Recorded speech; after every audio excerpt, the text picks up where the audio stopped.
Good morning. Hey, everyone. Welcome back to the podcast. We are here with Crystal Mercer, and I'm super excited to have this conversation. I just had a quick second connecting with your team. So much power. But let's jump into our quick intro here. So the question is, what's something new that you're doing? I'm going to pitch it to Evan and put him on the spot, and then I'm going to come to you, okay? So, Evan, what's something new that you're doing? Something new I'm doing. I feel like right now we are diving into a lot of like AI and understanding AI. So a lot of my YouTube recommendations are AI. How can it benefit you? Yeah. What are the secret hacks? I want to know the things that not everyone else is doing. So that's something I'm learning right now. Man, you guys are taking such a great professional run to this, I think. What I'm doing that's new, I started running again. I specifically am trying to work on, this sounds so old, some IT band issues. And I'm hoping that running strengthens that. And I ran through like a beautiful Chicago suburb neighborhood this morning. Beautiful? Yeah, it was stunning. Like I'll show you the houses. I had to as I'm running, taking It's pictures. not a knock on Chicago, it's a knock on where we're staying. Oh, well, I mean, I did have to run 3 miles to get there. Right. But anyways, so running is new to me. Crystal, what's something new that you're doing? Well, it's not running. And we've had such great AI examples around us this morning. So that was nice. But something new that I'm doing in my company is learning to train a manager. Okay. So I've always ran everything myself, been a one-woman show when it came to all the back-end stuff. And now I've hired a manager and trying to train her and understanding what that means and looks like for both of us because she's not from our world. She's from the corporate world. So yeah. I love that process. So for you, what I heard you say there is letting go of some things. Letting go is not an issue for me. It's Okay. just that I don't know how to explain what I do. I just do what I do. Sure. So that's been the thing is just watch me and figure it out. Kind of like I need a scribe to follow me around, Yeah. like that program. But yeah, so it's just more of that, hey, I just switched over payroll the other day to a new company and we had 2 hours to do the whole thing. They had set it up completely wrong. I had clients that I had to start seeing. I literally walked in, threw my computer in front of her and said, you have to figure this out, So yeah. How great did that feel when you did that? I mean, it was great. And the nice thing, payroll was all wrong. It's all messed up, but it's fine. Everybody got paid, so I'll figure it out next week. You know what I'm saying? It's no big deal. That's kind of how I roll, So, so it's nice that she's very similar to me with that she can roll with the punches too. I'm like, yeah, we screwed that up. We'll fix it next time, So yeah, it's been good. I think it's so interesting. And to anyone that's out there that's looking to build that into your company, I think textbook hires when you bring someone in from corporate because they're, in my opinion, they're very process minded. So when you speak to that, you're I just do it automatically. So it's this weird step of you have to slow down to help them get fast. Right? Correct. Yeah. Yeah. So so as you think about that, in that process of slowing down, how did that work for you? It's definitely been a learning process for us both. Yeah. Because she's so used to things being she was a process writer. That was her job for 15 years. So she's waiting for me to hand her the process or to tell her what it is so she can write it. I'm like, yeah, I don't know. You just got to follow me around, figure it out, so we're figuring those things out together, it's been great. But I think it's because we're both so similar and we're in the fact that we just figure it out as we go and we just do it as it needs to be done. And if we screw it up, we just fix it next time and explain it. And our team has a lot of grace with us. So that's been nice. And you have an incredible team. The day that I got to spend with y'all and how much just care and true culture, right? There's so much power that you have on your team. So Evan and I were talking about this, and I think one of the things that I'd like to jump into, so you've gone through Scale, that's been deployed, somewhere in the space of 45 days ago. But when disregarding that, because we'll jump to that, what's something today that you think, in your opinion, that a salon owner should be more mindful to within their organization? What's something that they're not doing that they could be more mindful to?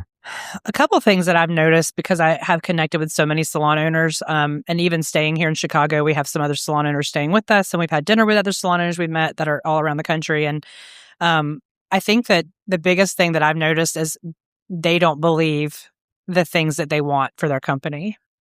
So, tell me more. Yeah. So they believe that they are charging the most they can absolutely charge. They believe that they're doing all the things they can absolutely do. And I'm like, if you believe that, then how do you expect your team to believe something different? Yeah. So that's a big, I think, aha for them. And another thing is, like, stop being such a control freak. Like, these are humans too. Like, let them be who they are, accept them in the roles that they can offer, and don't expect them to do things that are not in their wheelhouse. You know, like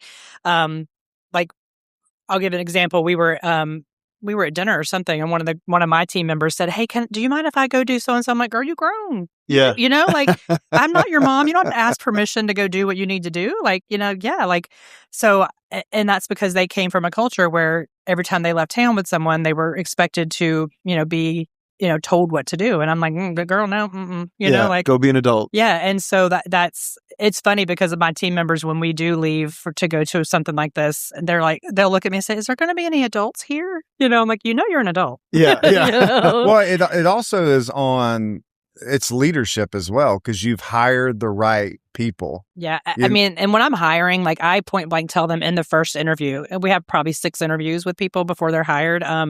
But the very first interview is like, I don't care how good you are at doing hair. Like, I can teach you how to do that. I can train you to do the things that you enjoy to do. But I cannot teach you to be a decent human. I can't teach you to be a team player. I can't teach you to be empathetic to people. So if you don't have those skills, then we aren't the place for you, you know? So in that space of it, how do you have that conversation? How do you approach that? Just like I just said to you. Yeah. Like, I'm just very poignant about things. Like, it is what it is. Yeah. Are you? No. I mean, I've never experienced that before. Well, it doesn't make any sense to not be to me. Like, I don't understand how people can't just say what they mean to me, what they say. Like, the whole, like, beating around the bush or trying to be sensitive to everything. I'm not your sensitive one. I'm just going to say it. I don't mean to hurt your feelings. And if I do, please tell me. I don't want to do that. But I know what I want in my company. I've had a company that I was not proud of before, and I never want to go back to that again. Right. And so I think that helps me be who I am and have the leadership that we have in our company, because I know what it's like to not have that, and I'm not interested, you know? It's so interesting, Crystal. It'd be one thing that I'd acknowledge you for is you have an incredible ability to deliver radical candor, and you take it to a space that's like clear and serious, but still caring.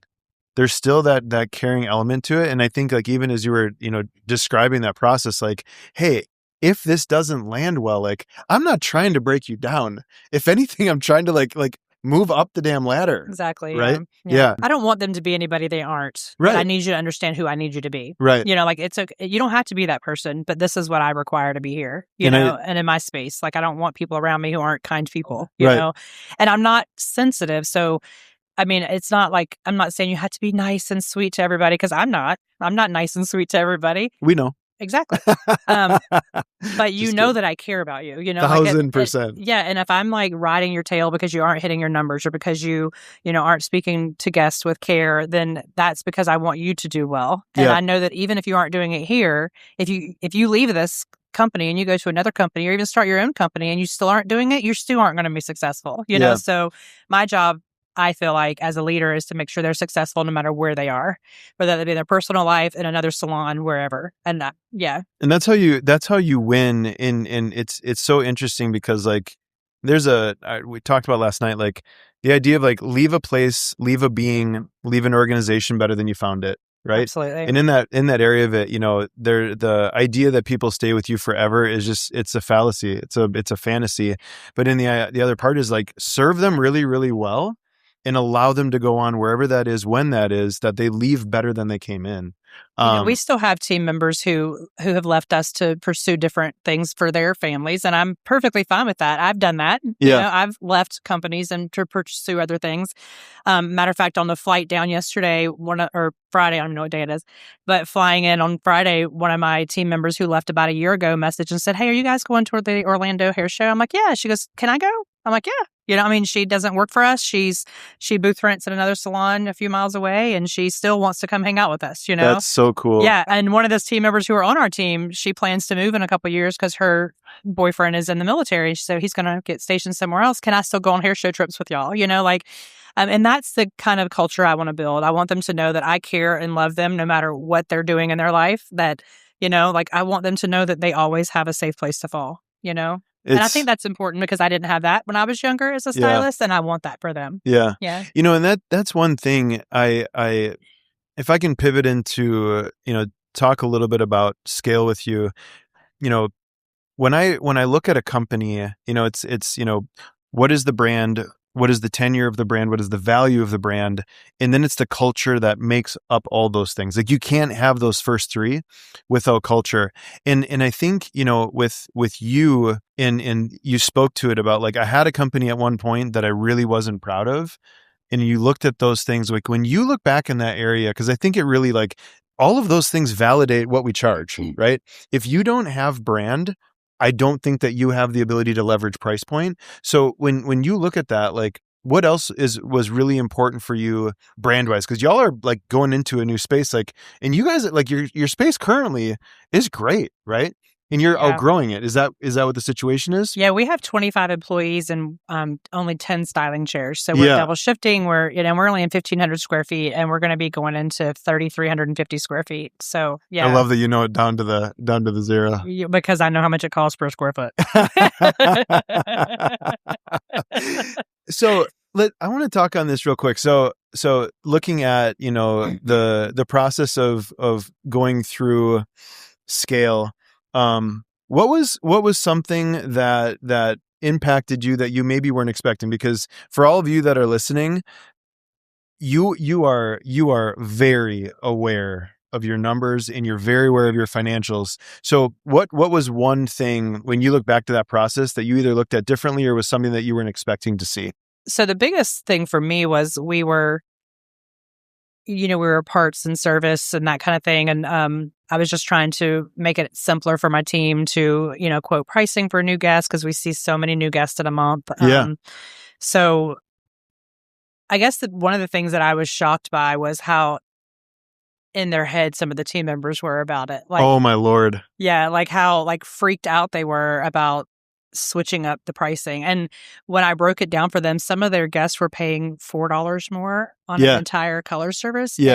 But in their mind, it looked giant because it wasn't broken down like it used to be. And so it's just interesting how people are so afraid to get a raise. Let me have you speak to that. So, if you're a salon owner listening out there, if someone was looking at, navigating a strategic like price increase, what would you tell them to think about? Like, what are the things like in that way, like, hey, like your team is going to do this, do this. Yeah, they're going to freak out.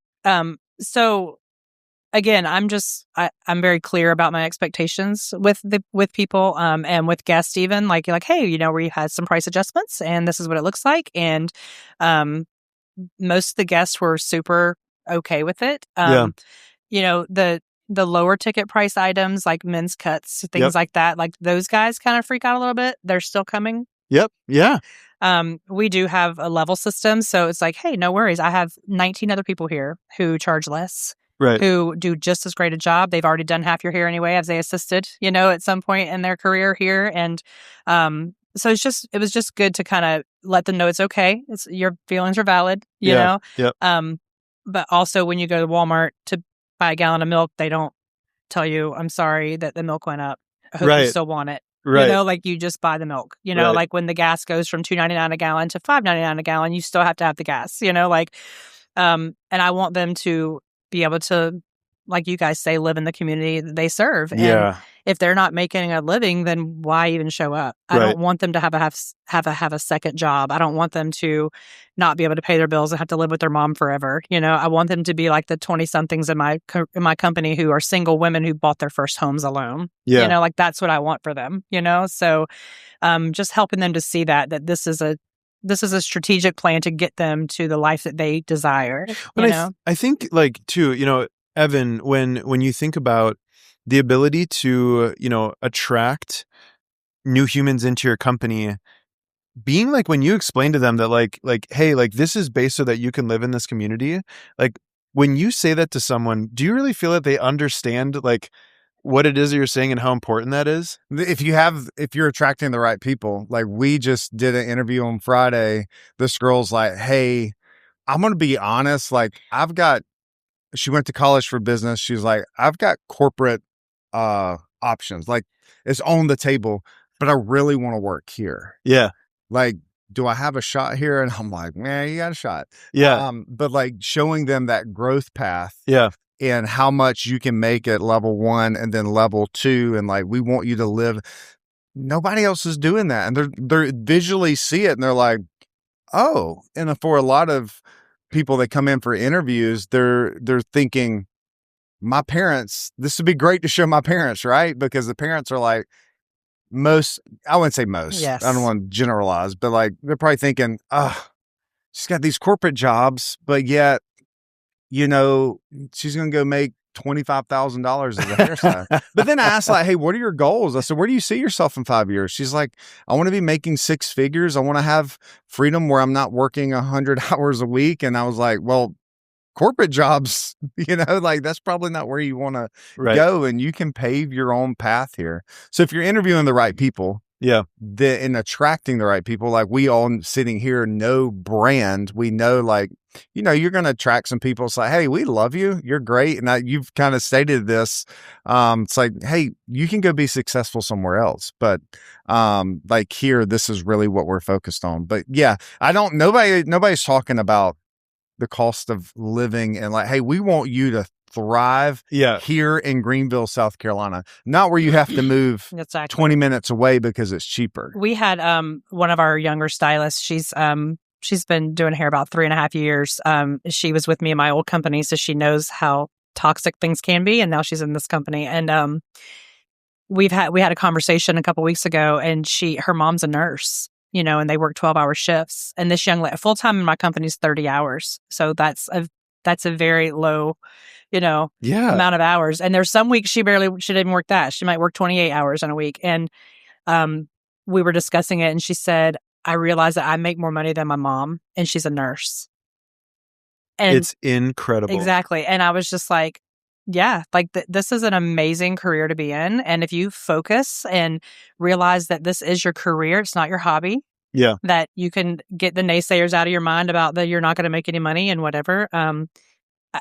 And that's what I want for them. I want them to know that this is something you can do. You can love what you do. You don't have to hate your job every day. You don't have to come home fussy with your family and your children and because you hated what you're doing all day. You know, I mean, you're going to have days that you don't love it because not everybody's nice. That's a career. Yeah, like exactly. I think like I just had shared this Gary Vee post, and I'm not going to swear, but you know, it's this idea like, we'll see. like it's difficult. If it wasn't difficult, I don't think that you have a future of a job. I feel like the thing that I like to say to my team sometimes is, if it were easy, everyone would do Literally. it. Everyone would do it. Yes. Literally. So just understand that there's going to be times that you're having to do the hard things, but you also are going to have the benefits that they never get because they didn't do the hard things. You know, and it's okay. You know, it's not made for everybody. You know, right? And we were just talking about 28 hours, 30 hours. That's full time, and at Silver Salon as well. And I sit there, I'm like, if I only had 28 hours, I was like, what would I do with the rest of my time? Yeah. I'd probably be a really great golfer, guys. That's the sacrifice I bring to Refine Network, is I sacrifice my golf game. You're on Arborist season 12. Yeah. He's getting more out of the trees. He still lands in the trees. Okay, so speaking of the trees, I love this segue into it. So I want to speak on something that is a natural part in raising your prices, just so that people understand out there, because there's numbers that will go up and then there's numbers that will go down. And when we spoke to this, Crystal, from your lens, why would it make sense if your retail trends down when you have a company-wide price increase on your services? Why does that make sense to you? It makes sense because they're so focused and in their head about having to tell a client that their price has changed by, 87 cents. Yes. That they're freaked out, like they're freaked out to talk to them about the products that they need for their hair as well. And they're afraid to put too many things on them at once. And their little brains are like overwhelmed. So they're like, I can't think of anything else but this. So, and so that is like how it trends. Like the retail does go down a little bit in the first month because they're so focused on that. And that's okay. We're okay with that. That is the key. And I'm so thankful that you said that. Those of you that are out there, like give those humans grace. We can go through like at your communication level. Speaking of a price increase, like my heart rate probably wouldn't even change. Exactly. It is what it is. And I'm able to tell you the why behind it. I don't want to get too logical and just call it what it is. Is that clear? Yeah. Right. Whereas like if you're looking at a retail metric and you go to your team, you're like, hey, we had a price increase, but your retail is really down. What are you not doing there? Like you missed the opportunity to say, hey, how's this going? And is there anything conversation wise around the service price that we can work on? Yeah. Right. Show love. And I love that you said that. So to those of you that are out there, like that is a normal thing. Give your team grace. Because here's the thing too, like the interesting thing was like, I looked at a lot of data. The percent of clients buying product stayed exactly the same. It's just that the artist was more focused on, hey, today I got to talk to you about service pricing. And I might not have been as clear on that, but today is the day. Yeah. So it would make sense that our retail is going to dip a little bit. All right. Hey, we're at time. We're at ABS. You're here with your whole team. So I just want to first say thanks for a little bit of your time. Secondly, genuinely, Crystal, every salon that we bring through Scale, it helps Scale get better and stronger. So I just want to say it was really fun getting to go through Scale with you. And because I will challenge you at every corner. That is true. That is very true. The amount of group threads, and it was funny. So this is actually hilarious. Ryan, who's we're developing, he's on our development team for the software. He looked in your file. He's like, why are there so many tabs? And I was like, oh my Lord, the amount of calls that we were on in the 11th hour. I was like, Ryan, don't ask. Why are there so many tabs? Because Crystal is a jerk. Hey, no, one of our core values is roll up your sleeves. And the other one is when you see a need, deliver on it. And the thing was like all of the questions and all of the things that you wanted to see, once I had an understanding at what you were after, they all made sense. And like I said, like that's where this thing gets better. It constantly gets better. So I wanted to say too, that I've worked with many, many, many coaching companies over the 32 years I've been in the industry. Yeah. And the one thing that I've enjoyed about Refine is you didn't ask me to change my company. You didn't ask me to change anything about my company, the way that I like to hire, the way that I like to fire, the way that I like to train. You just said, where are we and how can we make that better? And so as I talk to other salon owners who have come to me and say, hey, I've tried all these coaches and it's just all this money and it doesn't get me anywhere and I just feel so defeated. I'm like, you want to find someone like Refine because they just help you take your company and refine it to be better. Gosh. And so that's what I appreciate about you too. And I know that you're doing it with heart and it's not just about how much money you can get from us. No. It's really about, like I can text Evan on a Sunday night and Evan's going to text me back, It helps that I know where he lives, but that helps too. So. You know where I live? Well, I think the email goes out this week. The next session with you is changing your company from top to bottom, all your processes. So we just hadn't got there yet. Yeah. Yeah. Well, no, but seriously, you're fired. thank you. But seriously, I know that you are, you're really, really sharp. You're smart. You have done a lot of coaching, and going into this, I mean, I was kind of like, hey, she'll call us out on our BS. Like if there's something that's not working and something that we're not living up to, she will call us out. So I love going through that because I'm like, with full integrity, it's like, look, we practice what we preach and what we do is not fluff. It freaking works. Yeah. You know, so I appreciate those very encouraging words. You guys are going to speak with one of my employees later, Megan, and that's what she is for me. Like she calls me out on everything. She questions everything I do. And, yes, ma'am. And I love it. And I tell her all the time, like, you make me crazy, but I love it because it makes me think about things I didn't think about before. And I know that that's how I was as a young stylist. And I know that's why so many salon owners hate me that I used to work for because they're like, just do as I say. And I'm like, yeah, that's not how I do things, So, yeah. And what an amazing thing, Crystal. Like what you just said there is like, really look at it like, okay, zoom out.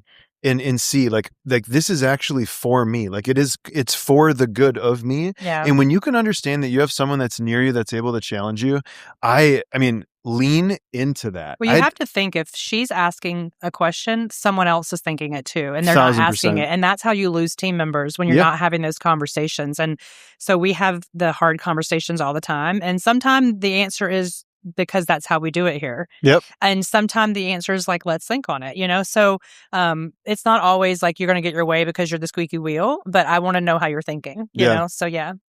You know, I'm like I said, just super thankful. It was a fun run getting to go through scale. I look forward, like even like the power that I saw in your team today and just 45 days in, the attention to detail that you have in your organization, you're changing people's lives. And that's, I think, like, you know, when you look at it, like, why did you get into this? Like, it's to like change people's lives. Right. So, just want to acknowledge you and, thank you for your time.